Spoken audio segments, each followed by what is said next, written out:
Welcome to MCQs treasury. हम आज part 4 pedagogy MCQs पास papers के लेकर आपकी खिदमत में हाजिर हैं। ये एचटी के गुज़िश्ता पेपर से जो पेडागोजी की वजाहत के साथ हैं, ये पार्ट 4 है। 1, 2, 3 जो है हमने वो ऑलरेडी अपलोड किए, तो आज इसका पार्ट 4 है। अगर आपने पार्ट 1, 2, 3 नहीं देखे हैं तो आप चैनल विजिट करें, मैं डिस्क्रिप्शन में भी लिख दूँगा, वहाँ से आप देख सकते हैं। अच्छा जी, पास पेपर हैं। सबसे पहले, which of the following is benefit of student centred learning? Option A है, it provides little opportunities for higher order thinking, it permits opportunities to connect the content to real life, C it avoids student faculty and student student interaction, it decreases student retention. तो यहाँ पर हमारे पास correct option है B, it permits opportunities to connect the content to real life. Question number 2 है, which learning theory believed in learning as purely a mental neurological process?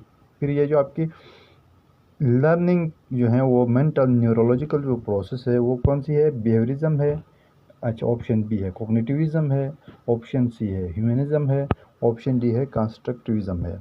तो हमारे पास जो करेक्ट आंसर है वो न्यूरोलॉजिकल प्रोसेस जो होती है वो कॉग्निटिविज्म में होती है, तो option B is correct. 3, teacher is interested to a selection type question. Teacher जो है वो इंटरेस्ट होता है सिलेक्शन टाइप, मतलब कुछ सवाल आपको दिए गए होंगे, वहाँ से आपने एक जो और करेक्ट आंसर उसको सेलेक्ट करना हो, तो उस तरह के लिए वो कौन से सवाल जो हैं वो यूज़ करेगा? He will use option A ऐसे type questions, B constructive response question, C short answer question, D true और फॉल्स क्वेश्चन। तो यहाँ पर हमारे पास करेक्ट आंसर होगा डी ट्रू और फॉल्स क्वेश्चन। यहाँ पर सिलेक्शन जो है वो आप ट्रू फॉल्स से ही सिलेक्ट कर सकते हैं। 4, the quality process by the individuals to generate products that are simultaneously original and adaptive is known as A intelligence, B creativity, C ability, D achievement. तो करेक्ट ऑप्शन है यहाँ पर B creativity.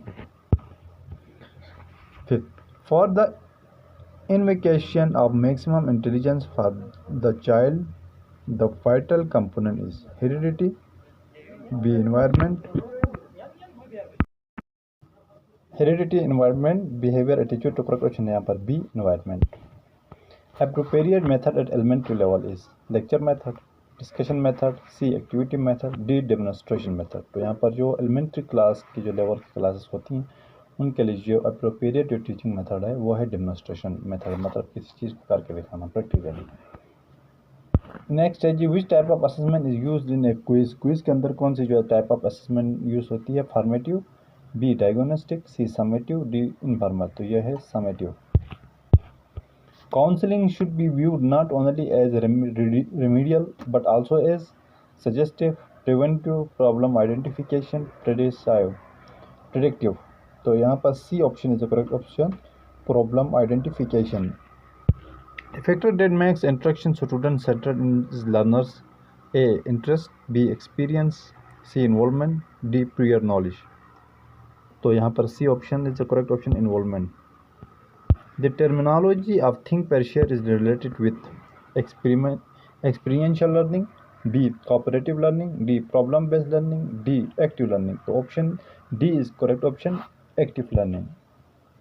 Next, which of the following principle act as a guides for school to implement the student-centered learning? Teachers act as beginner in the classroom, collective instruction is essential for success, student or group alphabetically, D learning targets are grouped by level। तो यहाँ पर D option जो है वो correct option है, learning targets are grouped by levels. Thank you very much. तो